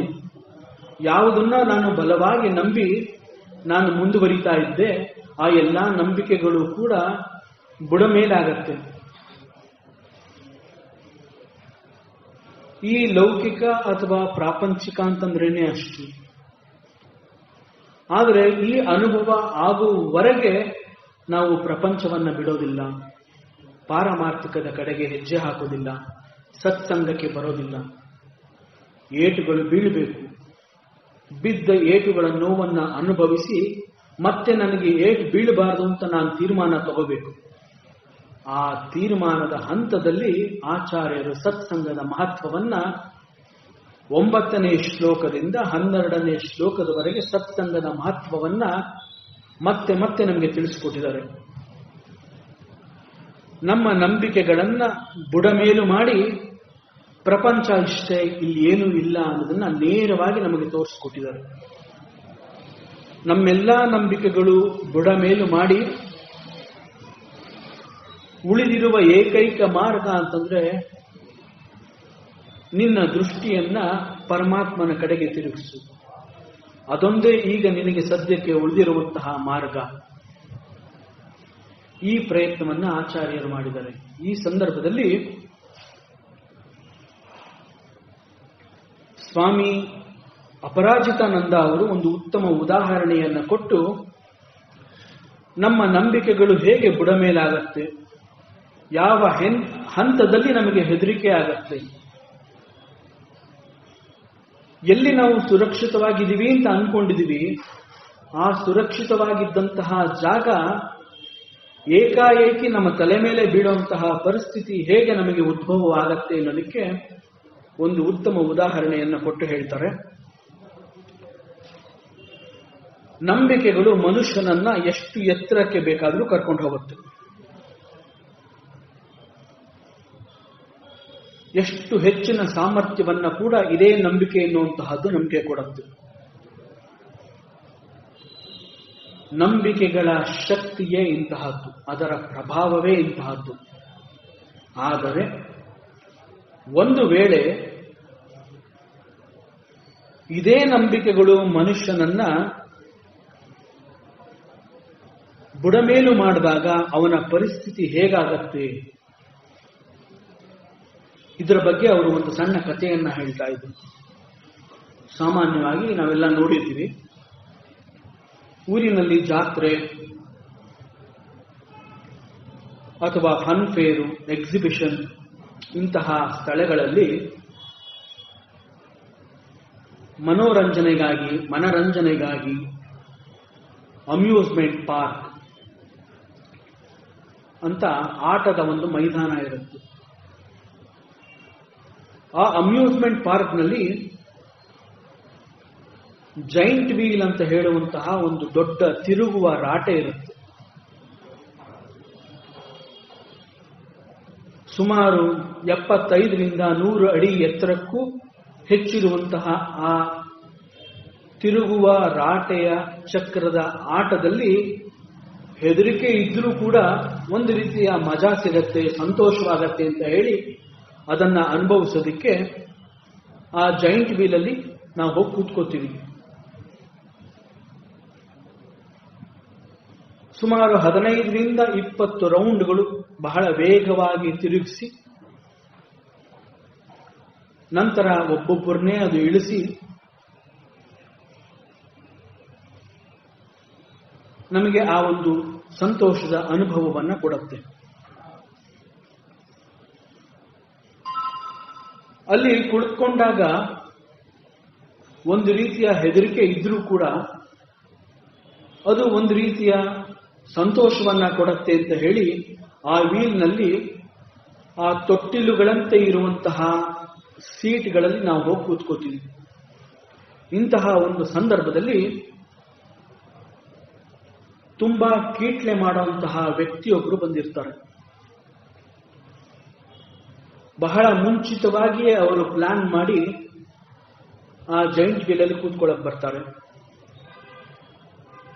ಅವರು ಬರುವಾಗಲೇ ತಮ್ಮ ಜೊತೆ ಕೆಲವು ಬೋಲ್ಟ್ ನಟ್ಗಳನ್ನ ತಗೊಂಡು ಬಂದಿರ್ತಾರೆ. ಎಲ್ಲರಂತೆ ಅವರು ಕೂಡ ಕೂತಿರ್ತಾರೆ. ಆ ದೊಡ್ಡ ರಾಟೆಗೆ ಅಂಟಿಕೊಂಡು ಹಾಗಿರುವಂತಹ ಈ ತೊಟ್ಟಿಲುಗಳು ಒಂದಾದ ಮೇಲೊಂದಂತೆ ಬಹಳ ಎತ್ತರಕ್ಕೆ ಹೋಗಿ ಮತ್ತೆ ಅದು ನಿಧಾನವಾಗಿ ಕೆಳಗಡೆ ಇಳಿಯುತ್ತೆ. ಹೀಗೆ 15-20 ರೌಂಡ್ಗಳು ತಿರುಗಿದ ನಂತರ ನಿಧಾನವಾಗಿ ಒಬ್ಬೊಬ್ಬರನ್ನೇ ಇಳಿಸ್ತಾ ಬಂದಾಗ ಕೆಳ ಹಂತಕ್ಕೆ ಬಂದಂತಹ ತೊಟ್ಟಿಲಿನಲ್ಲಿ ಆ ವ್ಯಕ್ತಿ ಕೂತಿರ್ತಾರೆ. ಅವರ ಬಳಿ ಈ ಒಂದು ಬೋಲ್ಟ್ ನಟ್ ಇರುತ್ತೆ. ಅವರು ಇನ್ನೂ ಇಳಿದಿಲ್ಲ, ಇಳಿಯುವ ಹಂತಕ್ಕೆ ಬಂದಿರ್ತಾರೆ. ತಾವು ತಂದಂತಹ ಆ ಬೋಲ್ಟ್ ನಟ್ನ ಕೈನಲ್ಲಿ ಹಿಡ್ಕೊಂಡು ಮೇಲ್ಗಡೆ ಕೂತಿದ್ದವ್ರಿಗೆ ಅದನ್ನು ತೋರಿಸ್ತಾರೆ. ತೋರಿಸ್ಬಿಟ್ಟು, ನೀವು ಕೂತಿದ್ದೀರಲ್ಲ ತೊಟ್ಲು, ಆ ತೊಟ್ಲಿಂದ ಉದುರಿ ಇದು ನನ್ನ ತೊಟ್ಲಿಗೆ ಬಿತ್ತು, ನೀವು ಕುಳಿತಿರುವಂತಹ ಸೀಟಿನ ಬೋಲ್ಟ್ ನಟ್ಟು ಇದು, ಬಹುಶಃ ನೀವು ಯಾವಾಗ ಬೇಕಾದ್ರೂ ಕೆಳಗೆ ಬೀಳಬಹುದು, ಬಹಳ ಎಚ್ಚರಿಕೆಯಿಂದ ಇರಿ ಅಂತ ಹೇಳ್ತಾರೆ. ಅಲ್ಲಿ ಮೇಲ್ಗಡೆ ಕುಳಿತಿದ್ದಂತಹ ವ್ಯಕ್ತಿ ಅಲ್ಲಿಯವರೆಗೆ ಬಹಳ ಸಂತೋಷವನ್ನ ಅನುಭವಿಸ್ತಾ ಇರ್ತಾನೆ. ಕೆಳಗಡೆ ಈ ವ್ಯಕ್ತಿ ತೋರಿಸಿದಂತಹ ಬೋಲ್ಟ್ ನಟ್ನ ನೋಡಿ ಏಕಾಏಕಿ ಅವರಲ್ಲಿ ಹೆದರಿಕೆ ಜಾಸ್ತಿ ಆಗತ್ತೆ, ಎದೆಯ ಬಡ್ತ ಹೊಡ್ಕೊಳ್ಳುತ್ತೆ. ಈ ಪ್ರಪಂಚ ಕೂಡ ನಮಗೆ ಅನೇಕ ಸುಖಗಳನ್ನ ನಿರಂತರವಾಗಿ ಒಂದಾದ ಮೇಲೆ ಒಂದು ನಾವು ಅನ್ಕೊಂಡಿಲ್ಲದೆ ಇರುವಂತಹ ಸುಖಗಳನ್ನ ಕೊಟ್ಟಿರುತ್ತೆ. ಬಿದ್ದಂತಹ ಒಂದೇ ಒಂದು ಏಟು ಬದುಕೇ ಸಾಕು ಅನ್ನುವಂತಹ ನಿರ್ಧಾರಕ್ಕೆ ನಮ್ಮನ್ನ ಕರ್ಕೊಂಡು ಹೋಗುತ್ತೆ. ಇಂತಹ ಹಂತದಲ್ಲಿ ಸಂಸಾರದಲ್ಲಿ ನೀನು ಜಾರಕೋಬೇಡ, ಏಟು ಬಿದ್ದಿದ್ದು ನಿಜ, ನಿನಗೆ ಅಂತ ಸತ್ಸಂಗ ಇದೆ, ಅಲ್ಲಿ ಹೋಗು, ಮತ್ತೆ ಬದುಕುವ ಪ್ರಯತ್ನವನ್ನ ನೀನು ಮುಂದುವರಿಸು. ಬದುಕಿನಲ್ಲಿ ಈ ಲೌಕಿಕ ಅಥವಾ ಪ್ರಪಂಚ ಕೊಡುವಂತಹ ಸುಖವನ್ನ ಅನುಭವಿಸೋದಕ್ಕೆ ನಾನಿದ್ದೀನಿ ಅಂತ ತಿಳ್ಕೊಂಡು ಈಗ ಏಟು ತಿಂದ ಮೇಲೆ ಪ್ರಪಂಚ ಬೇಡ ಅಂತ ಹೇಳ್ತಾ ಇದೆಯಾ, ಬದುಕೇ ಬೇಡ ಅಂತ ಹೇಳ್ತಾ ಇದೆಯಾ? ಇದು ನಿನ್ನ ಉದ್ದೇಶ ಅಲ್ಲ. ಈಗ ನೀನು ನಿನ್ನ ದೃಷ್ಟಿಯನ್ನ ಪರಮಾತ್ಮನ ಕಡೆಗೆ ತಿರುಗಿಸೋದಕ್ಕೋಸ್ಕರ ಸತ್ಸಂಗಕ್ಕೆ ಬಾ. ನಿನ್ನ ಬದುಕಿನ ಮುಖ್ಯ ಉದ್ದೇಶ ಏನು ಅನ್ನೋದು ಗೊತ್ತಾಗುತ್ತೆ. ನಾನು ಯಾಕೆ ಬದುಕಬೇಕು, ನಾನು ಯಾಕೆ ಇಲ್ಲಿಗೆ ಬಂದಿದ್ದೀನಿ, ನಾನು ಯಾರು, ಈ ಎಲ್ಲವನ್ನ ಸತ್ಸಂಗ ತಿಳಿಸ್ಕೊಡುತ್ತೆ. ಬಹುಶಃ ಅದಕ್ಕೋಸ್ಕರವೇ ನಿನಗೆ ಏಟು ಬಿದ್ದಿದೆ. ಇದಕ್ಕಾಗಿ ನೀನು ಬಾ. ಹೀಗೆ ಏಟು ಬಿದ್ದಾಗ ನಾವು ಕಲ್ಪಿಸಿಕೊಂಡ್ರೆ ಮೇಲ್ಗಡೆ ಕುಳಿತಿದ್ದಂತಹ ಆ ವ್ಯಕ್ತಿಯ ಮನಸ್ಥಿತಿ ಮತ್ತು ನಂಬಿಕೆಗಳು ಒಡೆದು ಚಿತ್ರ ಆಗಿರೋದ್ರಲ್ಲಿ ಸಂಶಯವೇ ಇಲ್ಲ. ಕುಳಿತಿರುವಂತಹ ಈ ಸೀಟ್ ಕೆಳಗಡೆ ಬಂದು ಇಲ್ಲಿಂದ ಇಳಿದು ಹೋದ್ರೆ ಸಾಕು ಅಂತ ಅನ್ಸಿರುತ್ತೆ. ಆ ಹಂತದಲ್ಲಿ ಬದುಕೇ ಸಾಕು ಅನ್ನುವಂತಹ ನಿರ್ಧಾರವನ್ನ ಕೂಡ ನಾವು ಮಾಡ್ತೀವಿ. ಇಂತಹ ಸಂದರ್ಭದಲ್ಲಿ ಮನಸ್ಸಿನ ಮಾತುಗಳು ಹೀಗೆ ನಿರಂತರವಾಗಿ ಹೊರಬರೋದಕ್ಕೆ ಪ್ರಾರಂಭವಾಗುತ್ತೆ. ಈಗ ಇಲ್ಲಿ ಆಚಾರ್ಯರು ಈ ಭಜಗೋವಿಂದಂನಲ್ಲಿ ಮಾಡಿದಂತಹ ಪ್ರಯತ್ನವೂ ಇದೆ. ಪ್ರಪಂಚವನ್ನ ತೋರಿಸಿದ್ದಾರೆ. ಸುಖ ದುಃಖ ಅಂತಂದ್ರೆ ಏನು ಅನ್ನುವಂತಹ ಅನುಭವವನ್ನ ಕೊಟ್ಟಿದ್ದಾರೆ. ಈ ಪ್ರಪಂಚ ಇಷ್ಟೇ, ಮೂಢಮತೆ, ಭಜಗೋವಿಂದಂ ಭಜಗೋವಿಂದಂ, ಗೋವಿಂದಂ ಭಜ ಮೂಢಮತೆ. ಆಚಾರ್ಯರುಗಳು ಕೂಡ ಇಂತಹದೇ ಕೆಲಸವನ್ನ ಮಾಡಿ, ಇದೇ ಜಗತ್ತು ಮತ್ತು ನಿನ್ನ ಜಾಗ ಅಂತ ನೀ ಏನ್ ಅನ್ಕೊಂಡಿದ್ಯಾ, ಇದು ಸುರಕ್ಷಿತ ಅಲ್ಲ. ಯಾವಾಗ ಬೇಕಾದ್ರೂ ಏನ್ ಬೇಕಾದ್ರೂ ಆಗಬಹುದು ಅಂತ ಹೇಳಿ ನಮಗೂ ಕೂಡ ಜಗತ್ತಿನ ನಶ್ವರದ ಬೋಲ್ಟ್ ನಟ್ಗಳನ್ನ ತೋರಿಸಿದರು. ಅಲ್ಲಿ ಹೇಗೆ ಆ ವ್ಯಕ್ತಿ ಒಂದೇ ಸಮನೆ ದೇವ್ರನ್ನ ನೆನೆಸ್ಕೋತಾ ಇದ್ನೋ, ನಾನು ಇಳಿದ್ರೆ ಸಾಕು ಅಂತ, ಹಾಗೆ ಈಗ ಕೂಡ ನಾವು ನಮ್ಮ ಪರಿಸ್ಥಿತಿಯನ್ನ ಅರಿತು ದೇವರನ್ನ ನೆನೆಯಲು, ಸ್ಮರಣೆ ಮಾಡಲು ಒಬ್ಬ ಸೂಕ್ತ ಗುರುವನ್ನ ಹುಡುಕ್ಬೇಕಾಗತ್ತೆ. ಸತ್ಸಂಗಕ್ಕೆ ಬರಬೇಕು, ಅಲ್ಲಿ ಗುರು ಇರ್ತಾನೆ. ಆದರೆ ಈ ಹಂತದಲ್ಲಿ ಆಚಾರ್ಯರು ನಮ್ಮನ್ನ ಹೆದರಿಸಿದ್ರು ಜೊತೆಗೆ ಗುರುವನ್ನ ನೀನು ಹೇಗೆ ಹುಡುಕೋಬೇಕು ಅನ್ನುವಂತಹ ಒಂದು ಸೂಕ್ಷ್ಮವಾದ ವಿಚಾರವನ್ನ ಕೂಡ ತಿಳಿಸ್ಕೊಡ್ತಾ ಇದ್ದಾರೆ. ಸಿಕ್ಕವರನ್ನ ಗುರು ಅಂತ ನಂಬ್ಕೋಬೇಡ. ಸತ್ಸಂಗದ ಅಭ್ಯಾಸ ನೀನು ಮಾಡಿಕೊಂಡ್ರೆ ನಿನಗೆ ಒಬ್ಬ ಗುರು ಅನ್ನುವಂತಹವನು ಸಿಕ್ಕೇ ಸಿಗ್ತಾನೆ, ಅದರಲ್ಲಿ ಸಂಶಯ ಇಲ್ಲ. ವ್ಯಕ್ತಿಯ ರೂಪ ವೇಷಗಳನ್ನ ನೋಡಿ ಗುರು ಹೀಗಿರ್ತಾನೆ, ಒಬ್ಬ ಗುರುವಾದವನು ಹಾಗಿರ್ತಾನೆ ಅಂತ ನಿನ್ನ ಕಲ್ಪನೆಗೆ ತಕ್ಕಂತೆ ನೀನು ಊಹಿಸ್ಕೋಬೇಡ. ಯಾಕೆ ಅಂತಂದ್ರೆ ಲೋಕದಲ್ಲಿ ಅನೇಕರುಗಳು ಹೊಟ್ಟೆ ಪಾಡಿಗಾಗಿ ಅನೇಕ ವೇಷಗಳನ್ನ ಧರಿಸಿರ್ತಾರೆ. ಆದ್ರಿಂದ ಎಚ್ಚರ ಅಂತ ಆಚಾರ್ಯರು ಈ ಸಮಯದಲ್ಲಿ ನಮ್ಮನ್ನ ಎಚ್ಚರಿಸ್ತಾ ಇದ್ದಾರೆ. ಸಾಮಾನ್ಯವಾಗಿ ನಮ್ಮಲ್ಲಿ ಒಂದು ತಿಳುವಳಿಕೆ ಇರುತ್ತೆ. ಪರಮಾತ್ಮನನ್ನ ಅಥವಾ ಪರಮಾತ್ಮ ತತ್ವವನ್ನ ತಿಳಿದವನನ್ನ ಆತ್ಮಜ್ಞಾನಿ ಅಂತ ಕರೀತಾರೆ. ಅವನಿಗೆ ಜ್ಞಾನೋದಯವಾಗಿರುತ್ತೆ, ಅವನು ಸರ್ವಜ್ಞನಾಗಿರ್ತಾನೆ, ಎಲ್ಲವನ್ನ ಬಲ್ಲವನಾಗಿರ್ತಾನೆ, ಅವನು ನಮಗಿಂತ ಬೇರೆಯದೇ ರೀತಿಯಲ್ಲಿ ಇರ್ತಾನೆ. ನಾವುಗಳು ಸಾಮಾನ್ಯರು, ಅವನು ಅಸಾಮಾನ್ಯ. ನಮಗಿಂತ ಅವನು ಬೇರೆ ಅಂತಂದ್ಮೇಲೆ ಅವನು ಹೇಗಿರ್ತಾನೆ, ಅಂತಹವನನ್ನ ಗುರುತಿಸುವುದಾದರೂ ಹೇಗೆ? ಇಂತಹ ಸಂಶಯಗಳು ಬರ್ತವೆ. ಇಂತಹ ಅನುಮಾನಗಳು ಕೇವಲ ನಮ್ಮೊಬ್ಬರನ್ನ ಮಾತ್ರ ಕಾಡೋದಿಲ್ಲ. ಇಂತಹ ಅನುಮಾನಗಳ ಬಗ್ಗೆ ಸ್ವತಃ ಅರ್ಜುನ ಕೂಡ ಪರಮಾತ್ಮ ಶ್ರೀಕೃಷ್ಣನನ್ನ ಭಗವದ್ಗೀತೆಯ ಸಾಂಖ್ಯ ಯೋಗದಲ್ಲಿ ಪ್ರಶ್ನೆ ಮಾಡ್ತಾನೆ. ಸ್ಥಿತ ಪ್ರಜ್ಞಸ್ಯ ಕಾ ಭಾಷಾ ಸಮಾಧಿಸ್ತಸ್ಯ ಕೇಶವ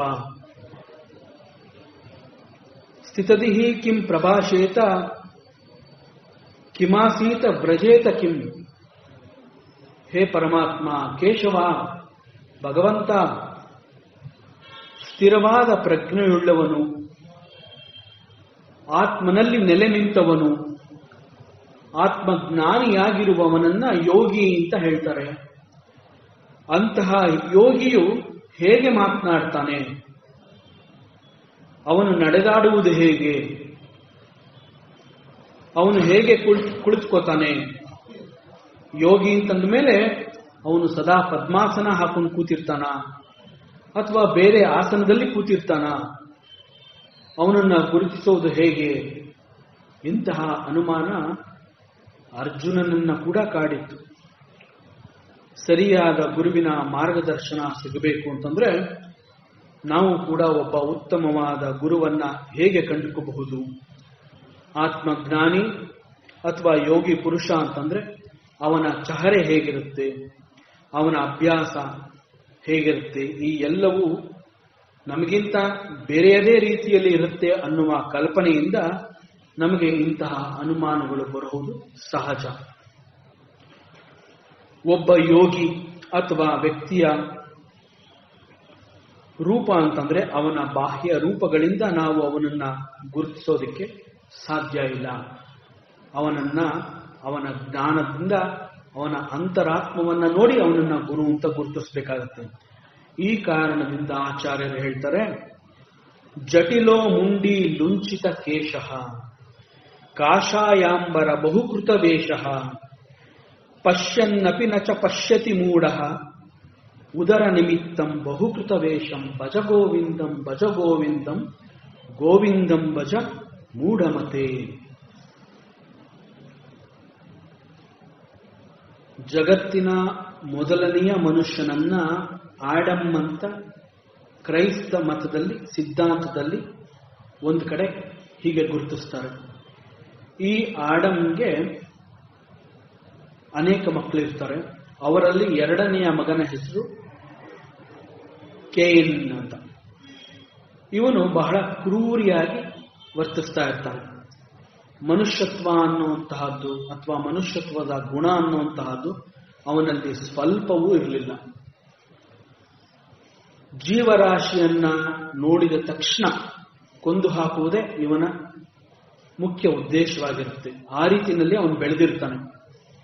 ಇವನ ಮನಸ್ಸಿನಲ್ಲಿ ಇಂತಹ ಕ್ರೂರ ಭಾವನೆಗಳು ಹೇಗೆ ಬಂದವು? ಅವನ ಪ್ರಕಾರ ಕಡಿಮೆ ಕೆಲಸ ಮಾಡಬೇಕು, ಹೆಚ್ಚು ಗಳಿಸಬೇಕು ಮತ್ತು ಯಾರಿಗೂ ಕೊಡದೆ ನಾನೊಬ್ಬನೇ ಹೆಚ್ಚು ತಿನ್ನಬೇಕು, ಎಲ್ಲವನ್ನ ನಾನೇ ಅನುಭವಿಸಬೇಕು. ಇಂತಹ ಸ್ವಭಾವವನ್ನ ಬೆಳೆಸಿಕೊಂಡು ಮರಗಳ ಹಿಂದೆ, ಬಂಡೆಗಳ ಹಿಂದೆ, ಅರಣ್ಯದಲ್ಲಿ ಅವಿತು ನಿಂತು ಮೋಸದಿಂದ ಪ್ರಾಣಿಗಳನ್ನ ಕೊಲ್ಲುವಂತಹದ್ದು, ಆ ಕಡೆ ಓಡಾಡುವಂತಹ ಜನಗಳನ್ನ ಕೊಲ್ಲುವಂತಹದ್ದು ಮಾಡ್ತಾ ಇರ್ತಾನೆ. ಅಲ್ಪ ಶ್ರಮದಿಂದ ಅಧಿಕ ಆಹಾರವನ್ನ ಸಂಪಾದನೆ ಮಾಡಿ ಹೊಟ್ಟೆ ತುಂಬಿಸ್ಕೊಳ್ಳುವಂತಹದ್ದು. ಇದು ಕೇವಲ ಅವನೊಬ್ಬನ ಗುಣ ಅಲ್ಲ, ಇದು ಮನುಷ್ಯನ ಸ್ವಾರ್ಥ ತತ್ವವನ್ನ ಇದು ತೋರಿಸ್ತಾ ಇದೆ. ಈ ತತ್ವ, ಇಂತಹ ಸ್ವಾರ್ಥತೆ ಎಲ್ಲೆಲ್ಲಿ ಇದೆಯೋ ಅಲ್ಲೆಲ್ಲ ಮಾನವ ಅನೀತಿ, ಅಧರ್ಮ, ಅನಾಗರಿಕತೆ ಮತ್ತು ಪ್ರಾಣಿಗಳಿಗಿಂತ ಕಡಿಮೆಯಾಗಿ ವರ್ತಿಸಿ ಬಾಳ್ತಾ ಇರ್ತಾನೆ. ಕಡಿಮೆ ಕೆಲಸ ಮಾಡಬೇಕು ಅನ್ನುವಂತಹದ್ದು ನಾವು ಯಾವುದು ಲೇಸಿನೆಸ್ ಅಥವಾ ಸೋಮಾರಿತನ ಅಂತ ಹೇಳ್ತೀವಿ, ಆ ಸೋಮಾರಿತನಕ್ಕೆ ಬಾಗಿಲು ತೆರೆದಂತೆ ಇದು. ಸೊ ಅಂದು ಪ್ರಾರಂಭವಾದಂತಹ ಈ ಅನೀತಿ ಇಂದಿಗೂ ಕೂಡ ಅನೇಕ ಕಡೆಗಳಲ್ಲಿ ಬಹಳ ಧಾರಾಳವಾಗಿ ಹರಿದು ಬಂದಿದೆ. ಈ ಸೋಮಾರಿತನ ಮತ್ತು ಅಲ್ಪಶ್ರಮ ಇದ್ದ ಜಾಗದಲ್ಲಿ ಕಪಟಿಗಳು ಕಂಡು ಬರ್ತಾರೆ. ಅಂತಹ ಕಪಟಿಗಳನ್ನ ಕುರಿತು ಭಗವಾನ್ ಶ್ರೀ ಶಂಕರಾಚಾರ್ಯರು ಹೇಳಿದ್ದಾರೆ. ಭಗವಾನ್ ಶಂಕರಾಚಾರ್ಯರು ಇಂತಹ ವಿಚಾರಗಳನ್ನ ಹೇಳಿದ್ದಾರೆ ಅಂತಂದ್ರೆ ಬಹುಶಃ ಆಚಾರ್ಯ ಶಂಕರರು ಇದ್ದಂತಹ ಕಾಲದಲ್ಲೂ ಕೂಡ ಇಂತಹ ಸ್ವಾರ್ಥ ಜನಗಳು ಇದ್ರು. ಅದನ್ನು ಗುರುತಿಸಿ ಮುಂದಿನ ಜನಾಂಗಕ್ಕೆ ಒಳ್ಳೆಯದಾಗಬೇಕು ಅನ್ನುವ ದೃಷ್ಟಿಯಿಂದ ಅವರು ಈ ಶ್ಲೋಕವನ್ನು ಕೊಟ್ಟಿದ್ದಾರೆ.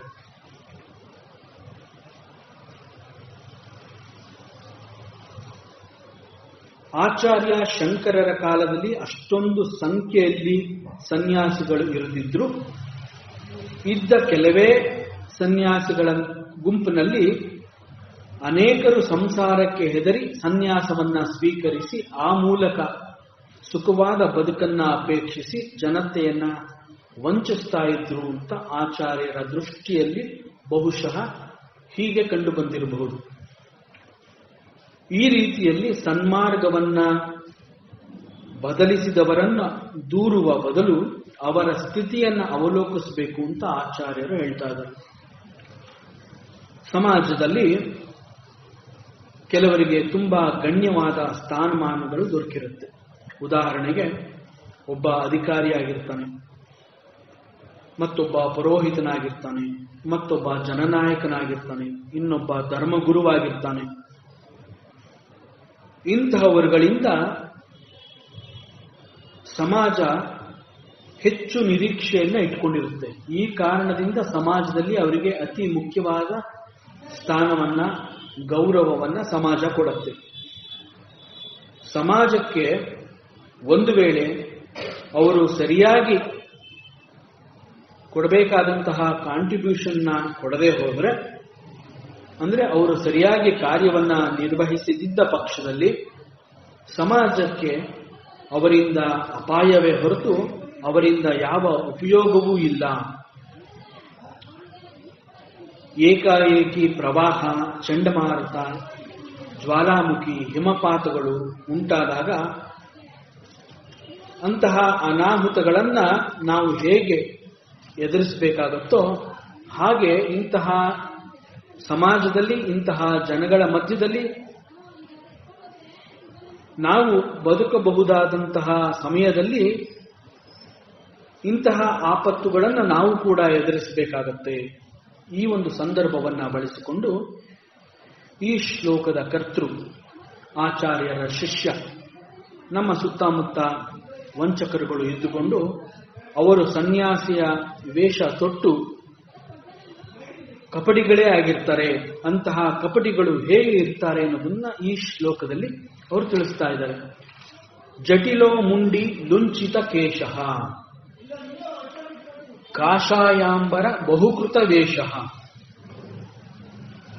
ಜಟಿಲ, ಜಟೆ ಬೆಳೆಸ್ಕೊಂಡಿರೋರು, ಮುಂಡಿ ತಲೆಯನ್ನ ಬೋಳಿಸ್ಕೊಂಡಿರುವಂತಹವರು, ಲುಂಚಿತ ಕೇಶಃ ಮತ್ತೊಂದು ಗುಂಪಿದೆ. ಅವರು ಬೆಳೆದಂತಹ ಕೂದಲನ್ನ ತಾವೇ ಕೈಯಾರೆ ಒಂದೊಂದೇ ಕೂದಲನ್ನ ಕಿತ್ತುಕೊಂಡು ತಮ್ಮ ಎಲ್ಲ ರೋಮಗಳನ್ನ ಅವರು ಕಳ್ಕೋತಾರೆ. ಅವರ ಪ್ರಕಾರ ಮುಂದೆ ಈ ದೇಹ ಏನೇನು ಕರ್ಮಗಳನ್ನ, ನೋವನ್ನ ಅನುಭವಿಸಬೇಕಾಗಿದೆಯೋ ಅದನ್ನ ಈಗಲೇ ನೋವಿನ ರೂಪದಲ್ಲಿ ನಾವು ಕಳ್ಕೊಂಡ್ಬಿಡೋಣ ಅಂತ ಹೇಳಿ ಅವರು ಕೂದಲನ್ನ ಕಿತ್ಕೊಳ್ಳುವಂತಹ ಪದ್ಧತಿಯನ್ನ ಅನುಸರಿಸ್ತಾರೆ. ಮತ್ತೆ ಅಂತಹವರು ಚಿಂದಿ ಚಿಂದಿ ಬಟ್ಟೆ, ತೇಪೆ ಹಾಕಿರುವಂತಹ ಬಟ್ಟೆಗಳನ್ನ ಧರಿಸಿರ್ತಾರೆ. ಮತ್ತೆ ಕೆಲವರು ಕಾವಿ ಬಟ್ಟೆ ಧರಿಸಿರ್ತಾರೆ. ಹೀಗೆ ಅನೇಕ ವೇಷಭೂಷಣಗಳಿಂದ ಅವರು ಕಾಣಿಸ್ಕೊಳ್ತಾರೆ. ಕಾವಿ ಬಟ್ಟೆಯನ್ನ ಧರಿಸಿ ಜಟೆ ಇರಬಹುದು, ಬೋಳು ತಲೆ ಇರಬಹುದು, ಅಥವಾ ಲುಂಚಿತ ಕೇಶದಿಂದ ತಮ್ಮ ಗುರಿಯನ್ನ ಸಾಧಿಸಲು ಅವರು ಉತ್ತಮ ಮಾರ್ಗವನ್ನ ಅನುಸರಿಸ್ತಾ ಇಲ್ಲ. ದಿನ ಕಳೆದಂತೆ ಅವರು ಯಾವ ಯಾವ ಉದ್ದೇಶಗಳನ್ನ ಇಟ್ಟುಕೊಂಡು ಸಂಸಾರವನ್ನ ಬಿಟ್ಟು ಸನ್ಯಾಸವನ್ನ ಸ್ವೀಕರಿಸಿರ್ತಾರೋ ಆ ಉದ್ದೇಶವನ್ನೇ ಅವರು ಮರ್ತಿರ್ತಾರೆ. ಅವರ ಈ ವೇಷಗಳು ಸತ್ಯಾನ್ವೇಷಣೆಯ ಬದಲಾಗಿ ಕೇವಲ ಉದರ ಪೋಷಣೆಗೆ ಸಹಕಾರಿಯಾಗಿರುತ್ತೆ. ಹೊಟ್ಟೆ ಪಾಡಿಗಾಗಿ ಅವರು ಇಂತಹ ಕೆಲಸಗಳನ್ನ ಮಾಡ್ತಾರೆ. ಆಗಿನ ಕಾಲದಲ್ಲೇ ಇಷ್ಟೆಲ್ಲ ವಂಚನೆಗಳು, ಮೋಸಗಳು ಇತ್ತು ಅಂತಂದ ಮೇಲೆ ಈಗ ಇರೋದ್ರಲ್ಲಿ ಕೂಡ ಯಾವ ಸಂಶಯ ಇಲ್ಲ. ಜಟೆ ಬೆಳೆಸ್ಕೊಳ್ಳುವಂತಹವರು, ತಲೆ ಬೋಳಿಸ್ಕೊಳ್ಳುವಂತಹದ್ದು, ಕಾಷಾಯಾಂಬರವನ್ನ ಧರಿಸುವಂತಹದ್ದು ಇತ್ಯಾದಿ ವೇಷಧಾರಣೆ ಬಹಳ ಹಿಂದಿನಿಂದಲೂ ನಡ್ಕೊಂಡು ಬಂದಿರುವಂತಹ ಒಂದು ಪದ್ಧತಿ. ಒಂದು ಹುಲಿ ಹಸುವಿನ ಚರ್ಮವನ್ನ ಹೊತ್ತುಕೊಂಡ ಮಾತ್ರಕ್ಕೆ ಆ ಹುಲಿ ಎಂದೂ ಕೂಡ ಹಸುವಾಗಿ ಬದಲಾಗೋದಕ್ಕೆ ಸಾಧ್ಯವೇ ಇಲ್ಲ. ಒಂದು ಹುಲಿ ಹುಲಿಯಾಗಿ ಹುಟ್ಟಿದ ಮೇಲೆ ಅದರ ನಾಶ ಅಂತಂದ್ರೆ ಅದರ ಮರಣ ಹುಲಿಯಾಗಿಯೇ ಅದು ಮರಣವನ್ನು ಹೊಂದಬೇಕು. ಒಂದು ವೇಳೆ ಹುಲಿ ನಾನು ಹಸುವಾಗಿ ಬದಲಾಗಬೇಕು ಅಂತಂದ್ರೆ ಆ ಹುಲಿ ಆ ಕ್ಷಣದಿಂದಲೇ ಹಸುವಿನಾಗಿ ಜನ್ಮವನ್ನ ಪಡ್ಕೊಳ್ಳುವಂತಹ ಸಂಸ್ಕಾರವನ್ನ ಬೆಳೆಸ್ಕೊಳ್ಳುವಂತಹ ಪ್ರಾರಂಭವನ್ನ ಮಾಡಬೇಕಾಗುತ್ತೆ. ಏಕಾಏಕಿ ಒಂದು ಹುಲಿ ಹಸುವಾಗಲು ಸಾಧ್ಯ ಇಲ್ಲ. ಕೇವಲ ವೇಷದಿಂದ ಸತ್ಯಾನ್ವೇಷಣೆ ಸಾಧ್ಯ ಇಲ್ಲ. ವೇಷ ಅನ್ನುವಂತಹದ್ದು ತೋರ್ಪಡಿಕೆ. ರಾಮಾಯಣದಲ್ಲೂ ಕೂಡ ರಾವಣ ಸನ್ಯಾಸಿಯಾಗಿ ವೇಷ ತೋರ್ತಾನೆ. ಸನ್ಯಾಸಿಯಾಗಿ ಬದಲಾಗಿ ವೇಷವನ್ನ ಮರೆಮಾಚಿಕೊಂಡು ಸೀತೆಯ ಅಪಹರಣಕ್ಕೆ ಕೈ ಹಾಕ್ತಾನೆ. ಮೂಲತಃ ರಾವಣ ಒಬ್ಬ ರಾಕ್ಷಸ. ಅವನಲ್ಲಿ ಇದ್ದಂತಹ ಆ ರಾಕ್ಷಸ ಗುಣಗಳು ಅವನು ವೇಷವನ್ನ ಬದಲಾಯಿಸಿಕೊಂಡಾಗ ಗುಣಗಳು ಬದಲಾಗಲಿಲ್ಲ. ಸನ್ಯಾಸಿಯಾಗಿ ಬಂದು ಸೀತೆಯನ್ನು ಅವನ ಅಪಹರಣ ಮಾಡಿದ. ಇದರ ಅರ್ಥ ವೇಷದ ಬದಲಾವಣೆಯಿಂದ ಸತ್ಯದ ಅನ್ವೇಷಣೆಯನ್ನ ಮಾಡಕ್ಕೆ ಸಾಧ್ಯ ಇಲ್ಲ. ಅದನ್ನ ಆಚಾರ್ಯರು ಇಲ್ಲಿ ಹೇಳ್ತಾ ಇದ್ದಾರೆ. ಸನ್ಯಾಸಿಯ ಬದುಕು ಅನ್ನುವಂತಹದ್ದು ಅಷ್ಟು ಸುಲಭವಲ್ಲ. ಹಾಗಿದ್ದ ಮೇಲೆ ಮನೆ ಮಠ ಈ ಸಂಸಾರವನ್ನ ಬಿಡುವಂತಹದ್ದು ಯಾತಕ್ಕೆ? ಜಟೆ ಬೆಳೆಸ್ಕೊಳ್ಳುವಂತಹದ್ದು ಯಾತಕ್ಕೆ? ಅಥವಾ ತಲೆಯನ್ನ ಬೋಳಿಸಿಕೊಳ್ಳುವಂತಹದ್ದು ಯಾತಕ್ಕೆ? ಕಾವಿ ಕಷಾಯ ವಸ್ತ್ರಗಳು ಯಾಕೆ ಬೇಕು? ಬಹಳ ಸೂಕ್ಷ್ಮವಾಗಿ ಆಚಾರ್ಯರು ಹೇಳ್ತಾರೆ. ಉದರ ನಿಮಿತ್ತಂ ಬಹುಕೃತ ವೇಷ. ಕೇವಲ ಹೊಟ್ಟೆಪಾಡಿಗಾಗಿ ಇಂತಹ ವೇಷಗಳನ್ನು ಅವರು ಬದಲಾಯಿಸ್ತಾ ಹೋಗ್ತಾರೆ. ಆದ್ರಿಂದ ಬಾಹ್ಯ ರೂಪವನ್ನ ನೋಡಿ ಮೋಸ ಹೋಗಬೇಡ. ನಮ್ಮ ಸನಾತನ ಧರ್ಮದಲ್ಲಿ ಒಬ್ಬ ಸನ್ಯಾಸಿ ಅಂತಂದ್ರೆ ಅವನಿಗೆ ಬಹಳ ಗೌರವ ಇದೆ, ಪೂಜನೀಯ ಭಾವ ಇದೆ. ಒಬ್ಬ ಸನ್ಯಾಸಿಯ ಪಾದಚರಣೆಗಳನ್ನ ಸ್ಪರ್ಶಿಸಿ ತೊಳೆದು ನಮಸ್ಕಾರ ಮಾಡುವಂತಹ ಸಂಸ್ಕೃತಿ ನಮ್ಮ ಸನಾತನ ಧರ್ಮದಲ್ಲಿದೆ. ಆಚಾರ್ಯರು ಹೇಳ್ತಾರೆ, ಪಶ್ಯನ್ನಪಿ ನ ಪಶ್ಯತಿ ಮೂಢಃ. ಸನ್ಯಾಸಿಗಳಂತೆ ವೇಷ ತೊಟ್ಟಿರುವವರು ಪಶ್ಯನ್ನಪಿ ನೋಡ್ತಾರೆ, ಆದರೂ ಕೂಡ ನ ಪಶ್ಯತಿ ನೋಡೋದಿಲ್ಲ. ಅವರು ಏನ್ ನೋಡ್ತಾರೆ, ಏನ್ ನೋಡ್ತಾ ಇಲ್ಲ, ಮತ್ತಷ್ಟು ಸೂಕ್ಷ್ಮವಾದ ವಿಚಾರಗಳಿವೆ. ಮುಂದಿನ ಅವಕಾಶದಲ್ಲಿ ಈ ವಿಚಾರವನ್ನು ಮುಂದುವರಿಸಿಕೊಂಡು ಹೋಗೋಣ. ಓಂ ಪೂರ್ಣಮದಃ ಪೂರ್ಣಮಿದಂ ಪೂರ್ಣಾತ್ ಪೂರ್ಣಮುದಚ್ಯತ ಪೂರ್ಣಸ್ಯ ಪೂರ್ಣಮಾದಾಯ ಪೂರ್ಣಮೇವಾವಶಿಷ್ಯತೆ. ಓಂ ಶಾಂತಿ ಶಾಂತಿ ಶಾಂತಿ. ಈ ದಿನದ ಪ್ರವಚನ ಸೇವೆಯನ್ನ ಸದ್ಗುರು ಶ್ರೀ ಚಿಕ್ಕಲಿಂಗಣ್ಣರವರ ಪಾದಚರಣಗಳಿಗೆ ಅತ್ಯಂತ ಭಕ್ತಿಯಿಂದ ಶ್ರದ್ಧೆಯಿಂದ ಅರ್ಪಿಸೋಣ. ಶ್ರೀ ಕೃಷ್ಣಾರ್ಪಣಮಸ್ತು.